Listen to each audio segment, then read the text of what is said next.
Hey guys, it's your third video lesson. We're going to be learning about the atomic structure. What you're going to get out of this lesson, hopefully, are four things. The first one is what an atom looks like. You have to know how many protons, neutrons, how many rings, and how to draw it. You're going to have to get this information off your periodic table, so I'm going to show you how to easily do that. You're going to look at the proper representation of electrons in an element. It's really important to understand how the electrons are acting because it's going to help us in the next lesson. And then to go along with that, we're going to try and go through a brief overview of electron configuration. Because again, we want to know what the electrons are doing. Okay, so first, let's do an example. So I'm going to use oxygen. What you need to be able to do is get information off of the block on the periodic table to then help you draw it. Okay, so let's see if I can do this. So, your atomic number is going to be the number that doesn't have decimals. So atomic number of oxygen is going to be 8.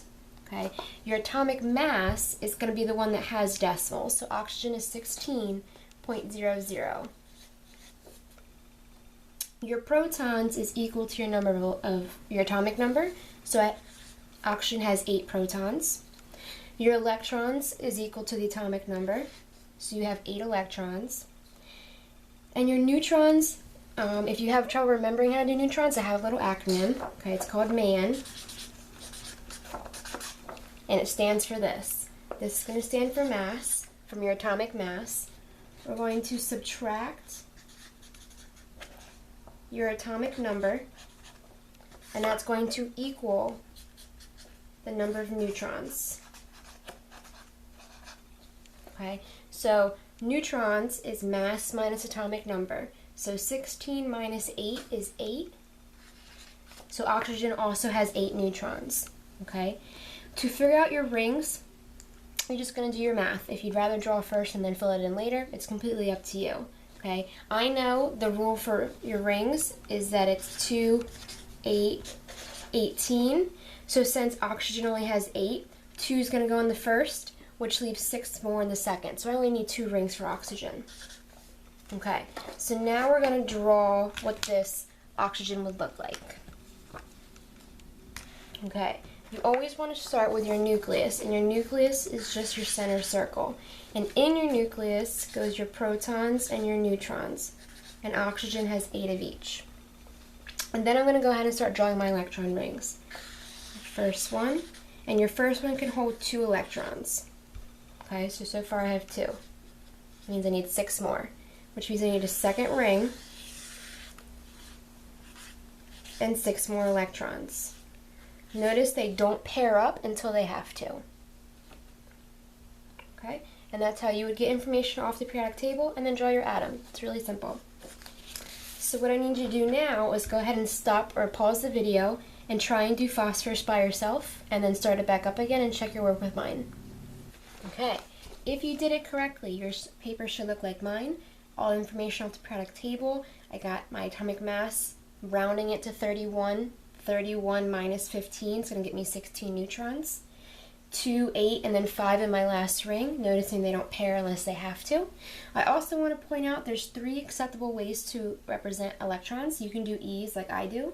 You can draw circles with negatives in them since electrons are negatively charged. Or some people just like to put a dot, a colored dot in there. Any of those 3 ways is acceptable. It's whatever you like.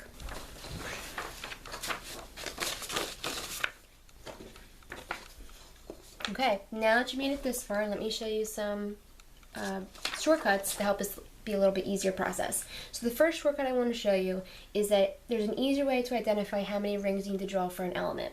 And the trick is that the number of rings to draw is equal to the period number that the element is in on the periodic table. Let me show you an example. So if you're looking at your periodic table, if you didn't bring yours home, you can just Google one and find one to look at, or you can look at this one.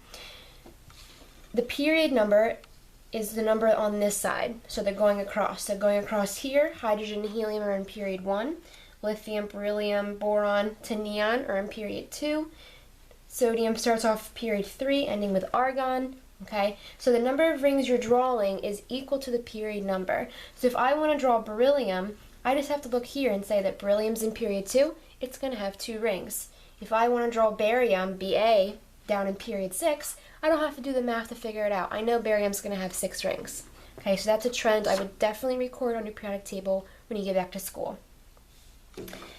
The second shortcut I want to show you is just when it comes to drawing the Bohr model or drawing what an atom looks like. Okay, so if I want to do sodium, this is a shortcut of how to draw it.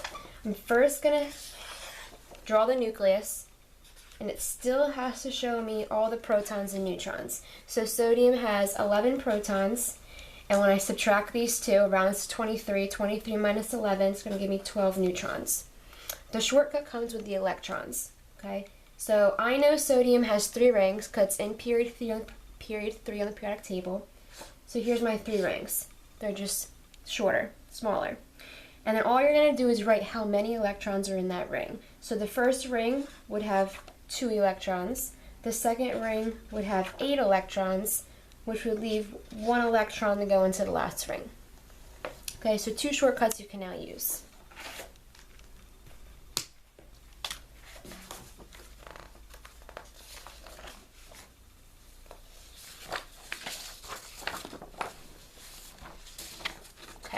The next part of the lesson is going to be about a better representation of electrons in a model. So this is the Bohr model, which is the one you spent today drawing and you just drew some examples of. And while this is an okay starting point for you guys to visualize what goes into an atom, it's not actually what it really looks like under a really expensive machine where you could actually view the protons, neutrons, and electrons. This is called a Schrodinger model, and the Schrodinger model is much more accurate because it shows what electrons actually do. For the Bohr model, it seems like the electrons stay in place and they're not moving, as well as the neutrons and the protons. Now the neutrons and protons don't move. They move a little bit, but they still stay in the center of the atom. The electrons are moving constantly, and they move so fast and don't stay in the same spot that the Schrodinger model is a much better representation.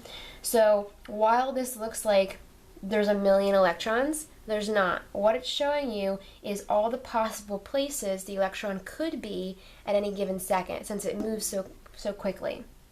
Okay, so I'm never going to ask you to draw this. It's a little ridiculous to draw, but I just want you to know that electrons are constantly moving, so this is based upon probability, whereas this isn't an actual representation of what it really looks like. To go along with that, and this is the last thing in the video, is the electron configuration. Now remember earlier today when you saw that crazy thing on the board? Looks something like this, and you had no idea what it meant? That's called electron configuration. And what it's telling us is where the electrons are. And again, knowing where the electrons are in the atom is going to become very, very important in the next few lessons, because the electrons are going to tell us a lot about what's going to happen with the element in certain situations. Okay, so basically, just a basic overview, we're not going to go too in depth. You're not going to have to write this out for me. I just want you to know that it's showing us where the electrons are in the atom. Okay, so hydrogen, it's telling us there's 1 electron in the s orbital, and over here you can see orbitals. So s is the first one, it's the closest to the nucleus. Then you go into p orbitals, then you go into d, and lastly you'll go into f. Okay, so the more electrons you have, the more orbitals you're going to have, the more rings you're going to have, the bigger you're going to be. So what we just want to know is where the electrons are.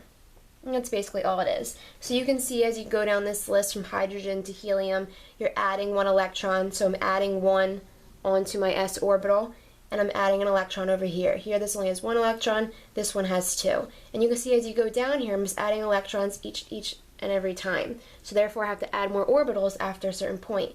Like the p orbitals only hold 6. So after I add 6, now I have to go to another orbital. Okay, really, really basic. You don't ever have to explain it to me. I just want you to know that scientists really care about where the electrons are, and that's why we made this kind of language to show that.